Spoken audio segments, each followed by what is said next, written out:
Bendiciones, amados hermanos y amigos, tal vez. ¿Hay alguien aquí que nos visite por primera vez? ¿No? Todos somos de la casa. Bienvenidos a todos. Hermanos en la fe, hoy día celebramos el Día del Señor con gran regocijo, porque Él nos ha regalado un nuevo amanecer para alabarlo y hablar de sus prodigios y maravillas, como hemos cantado, ¿verdad? Él solo hace maravillas. Amén. Y esta palabra que traigo hoy se originó en un hecho que estuvo en las noticias. Todos lo deben haber visto.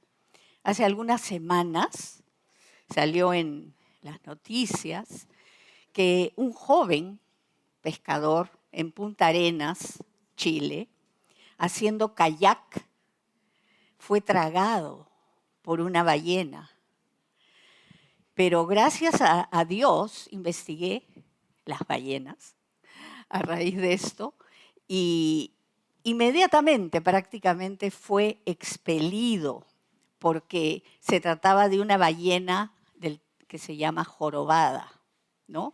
Y que su esófago solamente tiene 38 centímetros de diámetro, digamos, ¿no? Y sobrevivió este hombre, porque también había peligro de que ¿no? Al expelirlo de la boca, porque no llegó a tragarlo, sufriera daño por la cantidad de dientes que tiene, ¿no? En la boca la ballena. Gracias a Dios salió ¡pac! Al instante y se ve como el papá después va a ayudarlo y le dice, tranquilo, tranquilo. En fin, pero como les contaba, estudié las ballenas por Jonás, ¿no? Y efectivamente hay una ballena que se llama cachalote, ¿no? Cuyo esófago tiene 61 centímetros de diámetro. Y bueno, ahí sí puede, ¿no? Entonces, a pesar de que nosotros todo lo que esté escrito lo creemos por fe, esta historia ha sido comprobada ¿no? En lo físico, por los entendidos. Así es que, bueno, ¿qué pasó con esto? Me impresionó enormemente, vi el YouTube, el video varias veces, y cada vez que lo veía venía a mí una palabra que está escrita, ¿no? Dice, señal no les será dada, sino la señal del profeta Jonás. Señal no les será dada, sino la del profeta Jonás, una y otra vez. ¡Ay, caramba! Sí, bueno, por eso titulé a este mensaje La señal de Jonás. Así es que brevemente vamos a recordar quién fue Jonás, ¿no? En el Antiguo Testamento y por qué nuestro Señor Jesucristo habla de él en el Nuevo Testamento, ¿no? En el Evangelio de Mateo, como en el Evangelio de Lucas, en fin, es un personaje muy conocido, ¿no? Jonás, ¿qué quiere decir su nombre? Paloma. La paloma simboliza el mensaje de Dios. Era hijo de Amitai, que quiere decir verdad. Miren qué bonito. Sabemos que en la Biblia los nombres tienen un simbolismo, tienen un significado, un propósito que el Señor describe en ese nombre, ¿verdad? Entonces, él era natural de Galilea y fue el profeta enviado por Dios a predicar a los gentiles, ¿no? A él se le envió a predicar directamente un mensaje de arrepentimiento, ¿no? A una ciudad gentil, Nínive.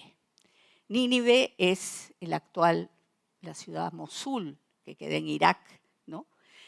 Y fue la capital del imperio neoasirio. Y podemos ver que es un caso muy especial, porque él fue un profeta, pero no le hace caso a Dios, ¿no?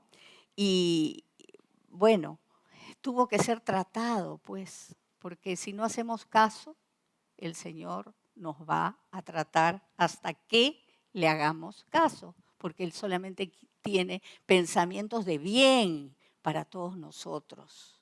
Amén. Entonces, Él tuvo que ser tratado de una manera que vamos a recordar brevemente, para que se arrepintiera de su rebelión, de su desobediencia, porque ya en el segundo llamado, digamos, obedeció al Señor. Y el libro de Jonás es un libro que tiene solo 4 capítulos, pero nos deja lecciones muy importantes. Vamos a hacer brevemente una sinopsis de solamente los 3 primeros capítulos. En el capítulo 1, el profeta evade la orden divina y sabemos todo lo que ocurrió. Por eso tomamos consejo de este primer capítulo para saber que no podemos, que hay peligro para nuestras vidas cuando escapamos del deber que nos ha sido asignado por el Señor, ¿no? Sabemos que vino la tormenta, él fue tragado por el gran pez, pero el propósito del Señor se va a cumplir, sí o sí.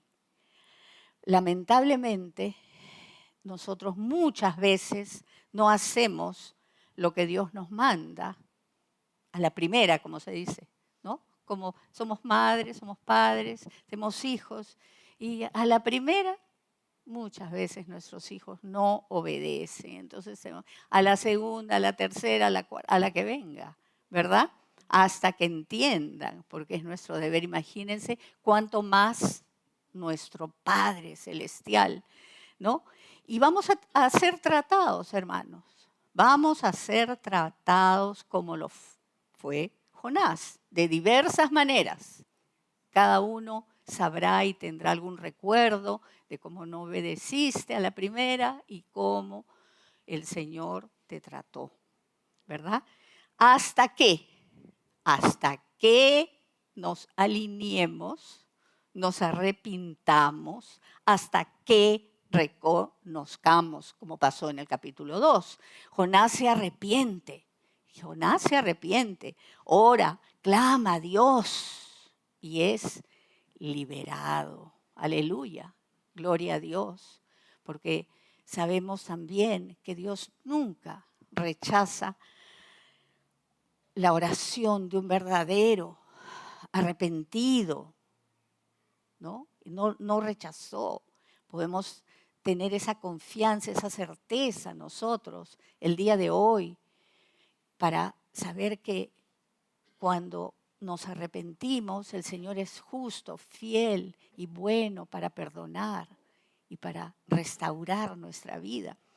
¿Y cómo sabemos esto en la vida de Jonás? Capítulo 3, Jonás obedece. Obedece la segunda comisión, bueno, en realidad la original, pero ya no trata de huir, de irse al otro lado, sino va a cumplir la orden del Señor. Y entonces, podemos identificarnos con Jonás, tal vez. Imperfectos, obstinados, impetuosos, o solamente yo puedo hacerlo. Creo que todos, ¿no? Podemos reconocer esas debilidades, esas rebeliones que tenemos contra el Señor, contra las autoridades y por supuesto contra el Señor. Somos así. Nuestro corazón, ¿cómo es? Perverso, engañoso, más que otras cosas, ¿verdad? Entonces, pero ¿el plan de Dios se interrumpe? No, No se va a interrumpir jamás el plan de Dios, porque Él hace algo de lo que no es.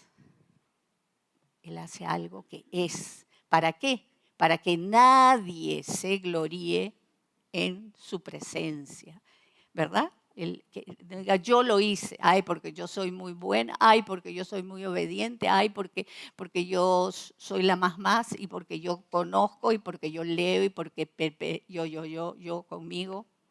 No, no es así, es porque una y otra vez leemos en la palabra del Señor que Él usa a gentes, a personas imperfectas, obstinadas, aún malvadas, para que su plan se cumpla. Y los usa como canales de verdad. Él es la única verdad. Es su obra. Y por eso nosotros glorificamos, exaltamos el nombre del Señor, porque no se trata de nosotros, sino de Él. Amén. Amén. Entonces, el propósito de Dios se cumplió con Jonás. Nínive, la ciudad se arrepiente. El rey, pueblos, todos, hasta los animales, mandó a un ayuno y oración y todo concluyó en ese tiempo de manera perfecta, agradable a Dios. Ahora sí, si me acompañan a Mateo 16, vamos a leer los versículos del 1 al 4. Dice que esto es el tiempo que nuestro Señor Jesucristo predicaba la salvación de Dios, ¿no? Entonces dice que vinieron los fariseos y los saduceos, ¿para qué? Para tentarle. Y le pidieron que les mostrara señal del cielo. Mas él respondiendo les dijo, cuando anochece decís, buen tiempo, porque el cielo tiene arreboles. Y por la mañana, hoy habrá tempestad, porque tiene arreboles el cielo nublado. Pero, ¿qué más sigue? Hipócritas, que sabéis distinguir el aspecto del cielo, mas las señales de los tiempos no podéis. La generación mala y adúltera demanda señal, pero señal no le será dada, sino la señal del profeta Jonás. Y dejándolos, se fue. Y esto es lo que dice la palabra en esta porción del Nuevo Testamento. En el capítulo 12 de Mateo, que no vamos a ir, pero lo pueden apuntar los que toman apuntes y reconfirmarlo en sus Biblias. Siempre tenemos que tener nuestros apuntes, nuestras Biblias. Leía o estudiaba o miraba un informe que dice que lo que oímos se va rápidamente de nuestra mente, pero que si nosotros apuntamos, como que en lo gráfico el cerebro mantiene y conserva esa información mucho más. Eran consejos creo que para los mayores, pero creo que esto sirve para todos, francamente. Uno conserva mejor el mensaje, la enseñanza, lo que nos ya haya sido dado. Por eso es que es importante mirar, oír y mirar y para poder hacer. Amén. Entonces les decía que en el capítulo 12, en Mateo, ¿no? Ya en el Evangelio según Mateo, el Señor Jesús añade el episodio de lo ocurrido con Jonás y el pez, ¿no? Lo especifica. Y obviamente esta enseñanza que el Señor les estaba dando apunta ¿a qué? A su muerte y resurrección, ¿no? En esta ilustración por medio de la experiencia de Jonás y el gran pez. Era lo que él les estaba tratando de explicar, ¿no? ¿Por qué? Porque su muerte y resurrección constituiría la mayor señal o evidencia de que Jesús era realmente quién decía ser. Pero hoy nos vamos a enfocar en los corazones de aquellos que recibieron este mensaje. En los escribas, los fariseos, en Mateo se menciona también a los saduceos, etcétera. Cómo esos corazones recibían el mensaje que se les estaba dando. ¿Qué pasaba con estos sectores religiosos del judaísmo? ¿Qué pasaba? Según las palabras del Señor, dice que eran entendidos en interpretar las señales del tiempo, pero eran ignorantes en cuanto a las señales de los tiempos. Esto es, al cumplimiento del reino de Dios en la persona que tenían al frente, a nuestro Señor Jesucristo, el Mesías de Dios. ¿Por qué? Analicemos. ¿Por qué? ¿Qué pasaba con estos corazones de los sectores que hemos mencionado? Escribas, fariseos, saduceos. Los saduceos no creían en la resurrección.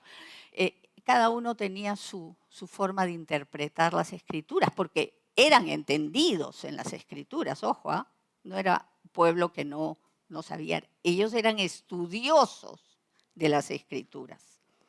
Pero miren ahí cómo nuestro corazón puede fallar. La enseñanza para nosotros, ¿no?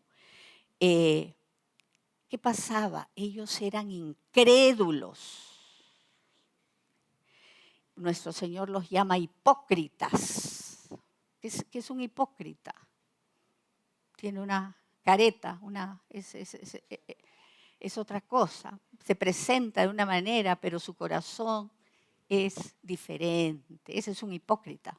Eso viene de un término griego que se usaba en el teatro. Se ponían máscaras para actuar de tal o cual manera. En fin, entonces, ¿por qué? Solamente se acercaban a él para tentarle.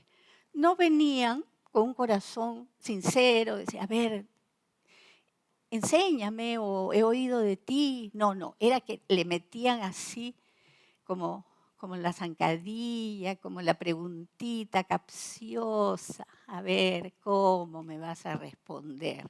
Como muchas veces nos las hacen a nosotros, ¿o no les ha pasado? ¿Sí? Qué bueno, a mí también. Muchas veces. Pero el Señor los llama generación mala. Mala. No lo felicita. Ay, qué bien, ¿cómo has estudiado tus escrituras? Te felicito. No, mala y adúltera. Uf, qué fuerte. ¿Por qué?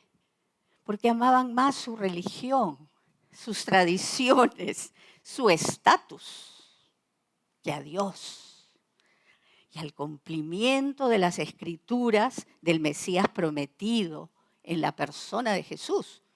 Repito una y otra vez, eran entendidos en las escrituras, ¿correcto? Pero en esos corazones no cabía el arrepentimiento. ¿Por qué? Estaban llenos de sí mismos, ¿no? Y eran lo que se dice ciegos espirituales. ¿Qué dice en Lucas 11:32? Palabras de nuestro Señor Jesucristo. Dice, los hombres de Nínive, los que se arrepintieron con Jonás, se levantarán en el juicio, ojo, con esta generación y la condenarán, porque a la predicación de Jonás se arrepintieron, y he aquí más que Jonás en este lugar. Amén. Yo soy el Mesías de Dios, les estoy hablando, no me reconocen, pero les repito, qué peligro tener esos corazones, porque estos caballeros, aún cuando nuestro Señor Jesús se cumplió la escritura de la señal de Jonás, nuestro Señor Jesucristo murió, nuestro Señor Jesucristo resucitó, pero aún viendo eso, no le creyeron.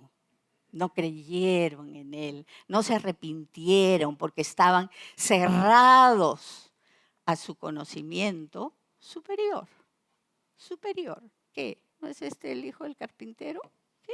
¿Me va a enseñar a mí, que soy experto, escribo y conozco las escrituras de muchas generaciones, pero tenían a la verdad delante, al autor de la vida, y no lo reconocieron porque ese corazón de piedra les impedía.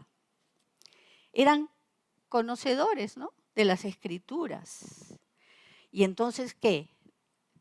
Tenían que haber leído a Isaías, a Jeremías, a Ezequiel, a Daniel, ¿no es cierto?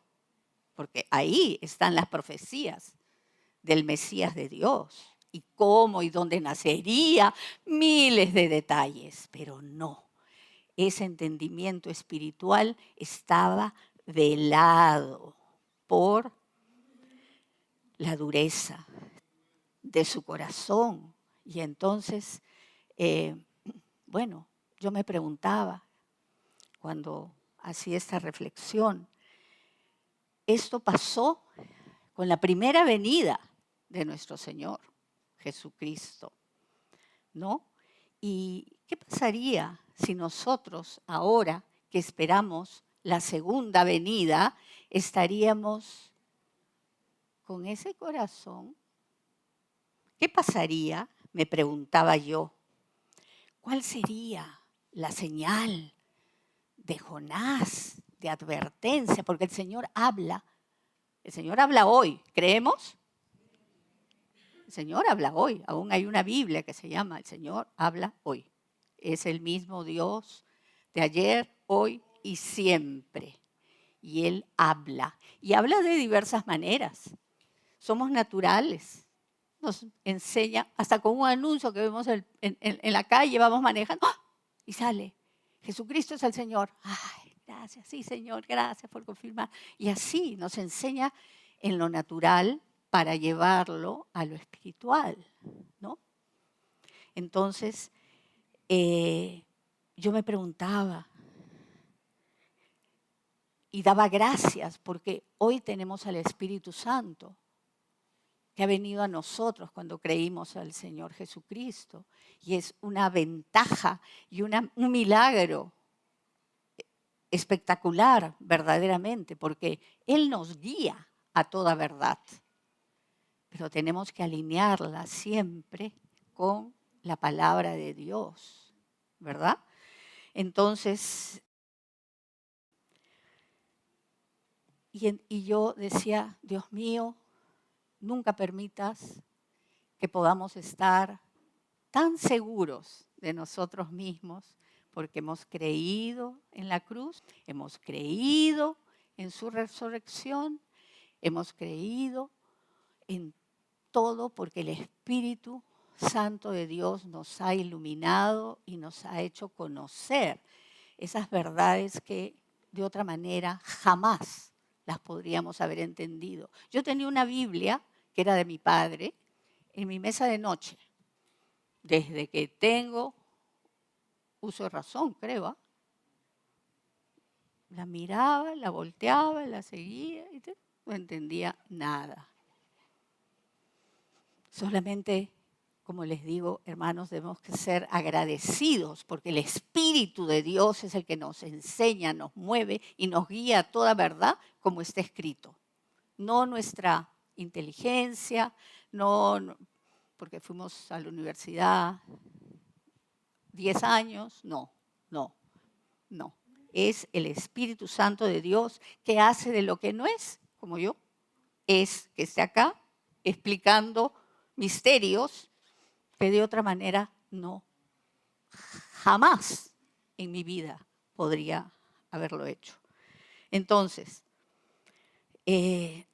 este era el peligro que yo veía, ¿no?, con esta ¿Cómo nos quieres hablar, Señor, hoy día? Estamos esperando tu segunda venida, que ese Santo Espíritu que tengamos nos redarguya, nos anticipe, podamos estar apercibidos de los tiempos, que podamos ir a su palabra y decir, háblame, Señor, háblame, ¿en qué tiempo estamos? Que no haya en nuestro corazón incredulidad, falta de fe, ¿no? Porque yo sé más, pues ese es para las viejas que ya no tienen nada que hacer, entonces están leyendo la Biblia, ¿no? Así, ¿no? Así piensan de nosotros. ¿No tienes algo mejor que hacer hoy? ¿No puedes trabajar? Biblia, Biblia, Biblia. Imagínense, pero nosotros sí sabemos a quién hemos creído y en quién hemos creído. Amén. Aleluya, gloria a Dios. Entonces tenemos que ser sensibles al Espíritu Santo para que el pecado que nos asedia una y otra vez lo podamos confesar, podamos reconocer, podamos tener una vida diaria de arrepentimiento, de sumisión a su verdad, para no perder nuestra salvación. No es porque creímos un día y ya, estamos felices, tranquilos, contentos. No, yo me voy a salvar esos que están allá después de la calle. No, eso no, pero yo sí. No, hermanos, no estemos tan confiados. Yo me imagino que los fariseos y los saduceos y los escribas estaban recontra confiados, ¿no? Pero no pasó así, porque el Señor los llama hipócritas, generación mala, adúlteros. Mucha enseñanza. Tenemos que vivir con temor y temblor, verdaderamente, para que esto no suceda. Y si vamos, me acompañan a Lucas 21:34. ¿Qué nos aconseja el Señor?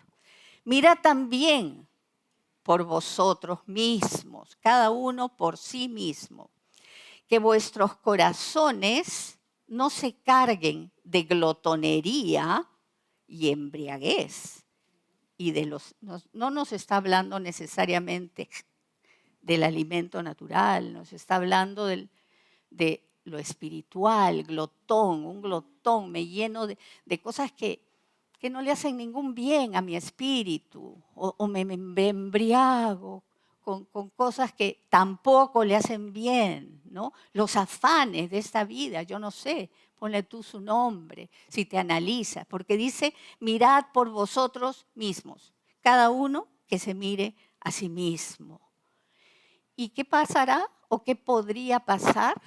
Y venga de repente sobre vosotros aquel día. ¿Esperamos su segunda venida o no? Puede venir en cualquier momento, más tarde. Mañana, amén. Por eso, hoy vamos a estar preparados. ¿De qué debe estar lleno nuestro corazón? Del Espíritu. Dice, sed llenos. Sed llenos. Tenemos que ser llenos. Y eso el que no tiene, que le pida al Señor. Dame, Señor. Lléname de tu Santo Espíritu. Lléname de tus características que no son las de mi carne. Amén. Sed llenos. Eso está en Efesios, ¿no? Y debemos de permitirle al Espíritu Santo que controle nuestra vida y no otros afanes, otras glotonerías, otras embriagueces que nos acechan verdaderamente. Porque tenemos que clamarle al Señor día a día para estar confiando en que acá nos ha mandado y tenemos la palabra profética más segura. No lo que nos cuentan, sale por internet o esas tonterías que muchas veces publican. No. Se alinea en los nuevos profetas, ¿no? Nuevos. No hay más. A la palabra, y si no, deséchalo, descártalo. No y no. Esta es palabra profética más segura para vivir con temor y temblor lo que nos reste de vida. Un día, un mes, un año, no lo sabemos. Pero creo que vivimos la última generación. Tal vez no veremos muerte. Qué lindo sería, ¿verdad? Tal vez, no sé. Solo el Señor lo sabe. Pero el Señor, repito, Él dice que Él dará prodigios. Pedro, en el discurso en Hechos 2, eso no está, pero vino a mí después, no está en los versículos, respecto a las señales, ¿no? Porque la palabra dice que las señales nos seguirán también. Las señales del Señor, si tenemos ojos espirituales para ver lo espiritual, las vamos a ver. Porque el Señor, Pedro lo dijo en el capítulo 2 del libro de los Hechos, ¿no? Daré prodigios arriba en el cielo y señales abajo en la tierra, ¿no? Entonces, todo el Señor es tan bueno que nos los deja deletreado en su palabra y en la vida que tenemos en el espíritu en el día a día, ¿no? Pero, por lo tanto, debemos de analizarnos, mirar por nosotros mismos. Tal vez hay justicia propia, tal vez somos como los entendidos de la ley, ¿no? Pero si creemos que sabemos mucho y que ya nada es nuevo para nosotros y que la salvación la tenemos ya con nosotros, podemos leer Mateo 23 en sus casas, estudien Mateo 23 para ver Jesús, nuestro Señor Jesucristo, cómo ve a ese tipo de creyente.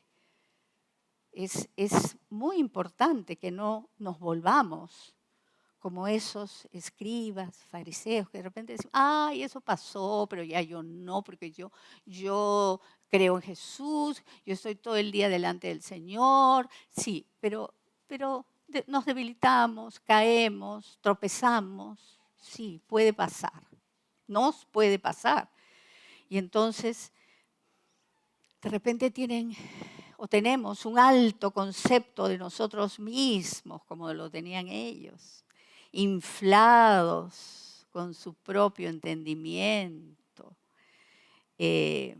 ¿no? Pero también la palabra dice que se engordó Jesurún. Ah, estoy lleno. ¿Y qué? Dio cosas, pum, pum, pum. Se fastidió el plan de Dios para Israel, ¿no? Entonces, que podamos tomar nota de lo que ocurrió en ese tiempo a estos sectores y que no nos vaya a pasar a nosotros, ¿no? Que, hermanos, la soberbia espiritual no sea parte de nuestra vida, nunca. Conservemos la humildad, la coherencia, la mesura. Él es Dios y nosotros polvo. Amén. Y entonces ahora sí pasamos al último versículo de lo que leímos en Mateo 16. Dice que dejándolos, les dijo lo que les tenía que decir. Pero dejándolos, dice, se fue. Y este versículo realmente me impactó mucho cuando lo releí. Terrible situación. Qué terrible situación sería para nosotros, ¿verdad? Que el Señor nos trate de revelar, de hablar, de compartir misterios espirituales que no son dados a otros y que nosotros permanezcamos tercos, empecinados, agarrados a nuestras propias ideas y no seamos sensibles a lo que el Espíritu Santo nos muestra. Dejándolos, se fue. ¿Por qué? Ya no puede, ya no pudo lidiar más el Señor con esos corazones tan endurecidos.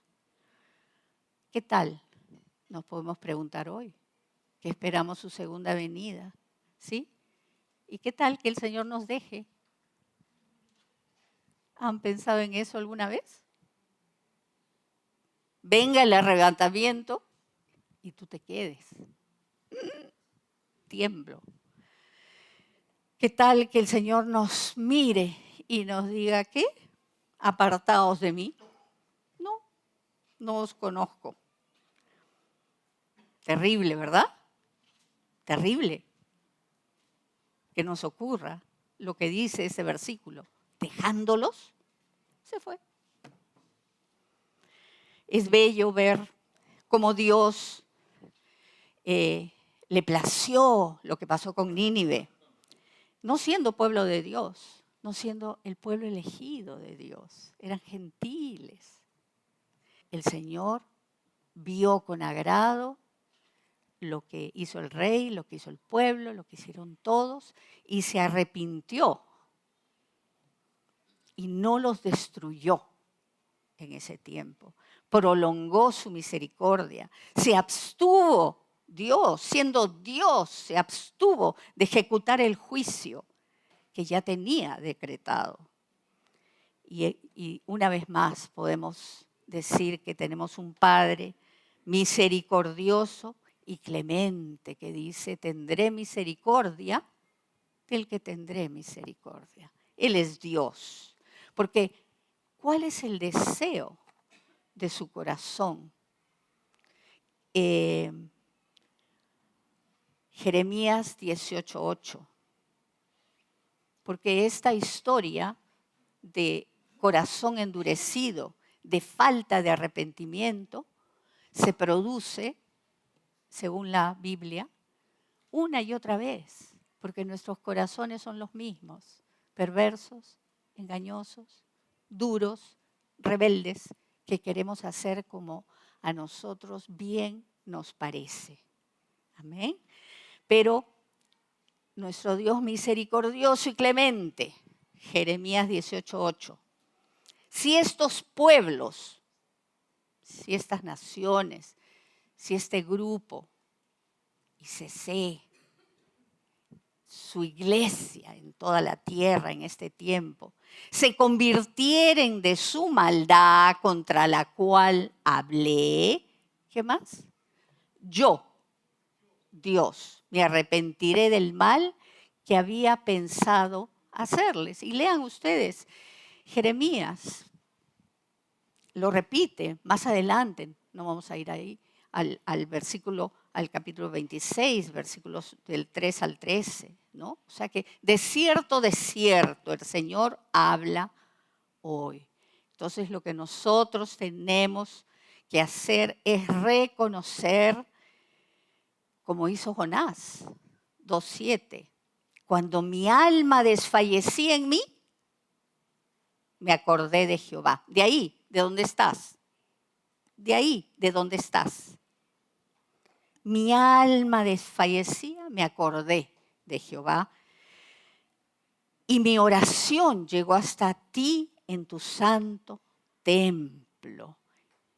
Y hay otra advertencia en el versículo 8 para nosotros, los que siguen vanidades ilusorias, su misericordia abandonan. Lo quieres hacer a tu propio ritmo, a tu propio aire, a tu propio entendimiento, entonces no vas a tener la misericordia del Señor. Tenemos que abandonar nuestra propia justicia, nuestra propia prudencia, nuestro alto concepto de nosotros mismos, nuestro orgullo, nuestro vasto intelecto, etcétera, etcétera, etcétera. Debemos de desechar todo esto y simplemente con sencillez y humildad de corazón rendirnos a Dios.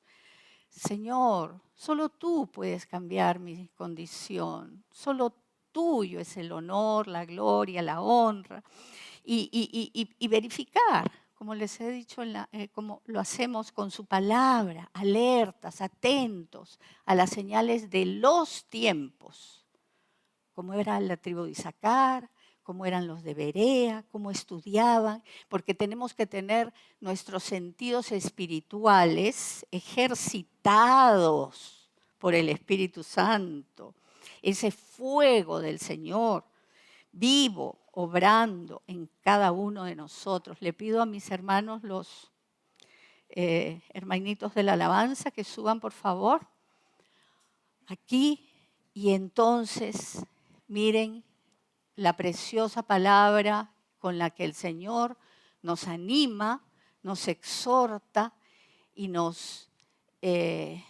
da nuevos ánimos para este tiempo en el que vivimos.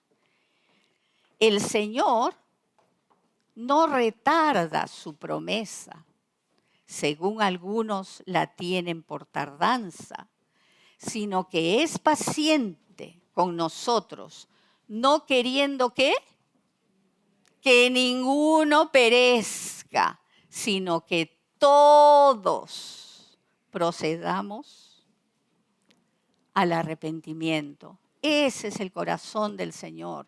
Ese es el deseo de hoy del Señor para cada uno de los que hemos asistido hoy, para los que nos están mirando por el Zoom, para que podamos entender que el Señor solo tiene pensamientos de bien para nosotros. Pongámonos de pie, hermanos, y con ese corazón que se doblega ante la majestad del Señor, ante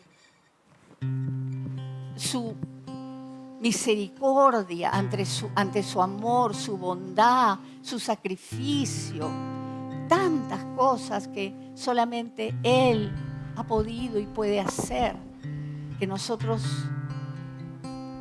inclinemos nuestros rostros y cantemos con este cántico, le pidamos al Señor y como leímos, velad, mirad por vosotros mismos, cada uno, nadie te va a decir tú tienes esto, tú tienes lo de aquí, tú tienes lo de allá, no, eso no es nuestro papel.